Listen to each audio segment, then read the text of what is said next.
Hey guys, it's Sam with Strategic DFS. Welcome to the video. Pleasure to have you guys aboard today. So in today's video, we're going to be discussing how you can get started with daily fantasy sports. At the beginning, when you're first learning about daily fantasy sports or DFS, the opportunity is clearly visible. There's people winning money, but how you go about that and how you can, optimize your lineups and really set yourself up to win one of these giant tournaments, or maybe you just want to consistently earn a little bit of extra income. That seems like a huge hurdle at first, so we're going to just break it down and go through step by step how you can just kind of get yourself situated to learn more and grow from there. So this is just the foundation that's going to be set up in this video. So let's get started. So the first thing you're going to do is you got to pick a site. And the reason is every site is different in the way they calculate the total points. So, some sites might give you 1.5 points per assist, another site might give you 2 points per assist, let's say in basketball again. So, the way these scores are calculated, how many players you get per position, how much players cost, all of this varies from site to site. So you want to find one where you feel comfortable and you can really learn their specific scoring system and how you can win on that platform. Because what works, these are the two biggest sites on the FanDuel and DraftKings. These are by far the two biggest daily fantasy sites. So these are the ones I would recommend, and I'll actually toss some links on the screen and below for where you guys can sign up. But the main point is you need to kind of develop your strategy around one of these two because that's where the most money is. All right.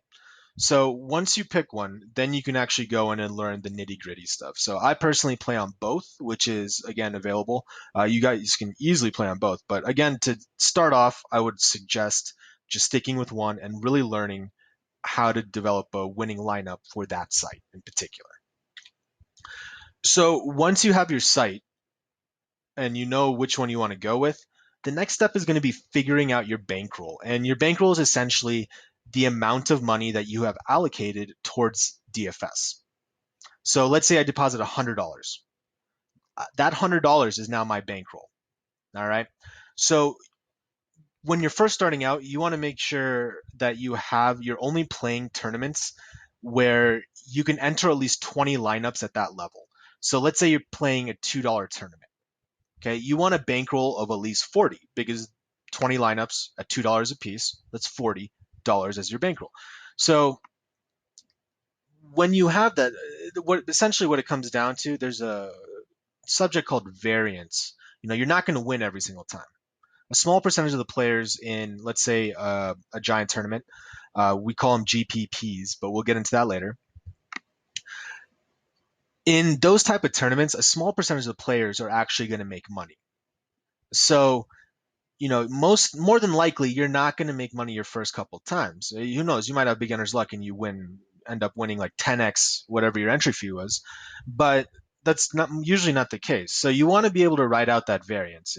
You want at least 20 lineups so that you know that at least one of them, if you're playing at if you're developing great lineups, you're hoping that at least one of them hits and you can grow your bankroll from there. So don't expect to win on your first couple tries. And that's why we want to make sure that we have a few different, we're playing within our bankroll so we can keep writing out that variance. And eventually we get a score that allows us to make our money back or make more than our money back.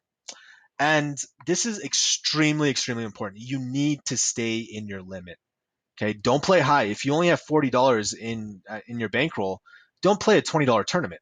If you're playing $20 as your buy-in, then you only get two shots, or you lose that $40, right? And you have to redeposit, or you have to quit. So make sure you stay in your limit. You want to be able to ride that out because one day you might just get unlucky.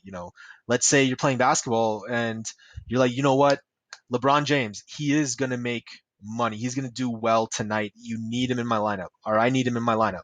So I put three lineups in, all LeBron James. LeBron might have an off night. You never know. So don't put all your eggs in one basket on one single day. Usually you can say LeBron will consistently get me 40 points on FanDuel. But that one time, if he doesn't, then you're pretty much back to zero and you have to redeposit or quit. So just stay in your limit, play it out. Don't put all your money out there on any given day. And just make sure that your bankroll, as your bankroll fluctuates, make sure you're just staying in your limit and watching that.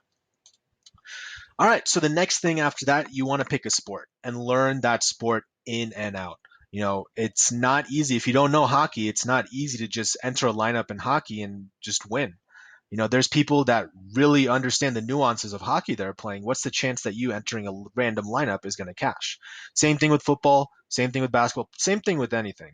You want to pick one and specialize. Learn that sport in and out, learn the players in and out, learn what type of metrics determine a high score, learn what makes for a game that will, produce higher scoring output. So just don't randomly enter lineups into any sport.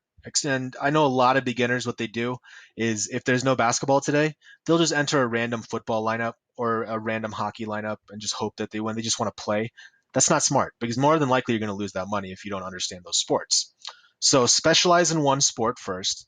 And then as you go along, basketball season's over. Okay, then you can start learning golf or you can start learning baseball and specialize in that while the season's underway. But at the beginning, pick one sport and learn it in and out. And the last thing every beginner should know, and how you can really develop into a great DFS player, a profitable DFS player, is just learning strategy. Just keep on learning. It's not random chance that the people that win consistently, it's not random chance. They understand what it takes to create a winning lineup and what type of high ceiling, low floor. There's a bunch of different things that go into the type of game you're playing and what type of lineup you need to create to win in that format. So learn the different formats, learn the strategy behind, creating a winning lineup. And at the end of the day, there's so many resources out there. This is one place. Strategic DFS here, we're trying to create a channel where we are providing information, but we're not the only ones. There are thousands and thousands of resources that you can use to just develop your skills moving forward. So that's what every single beginner to DFS, those are the key elements of making sure that you're set up for success. Well, guys, I really hope you enjoyed this video. Again, if you did enjoy it and you made it this far with me, really appreciate it if you hit the like button or subscribe to the channel. We come out with a lot of videos just hoping to help educate new daily fantasy sports players on how they can become profitable. All right, guys, thanks for watching. I'll catch you all later. Peace.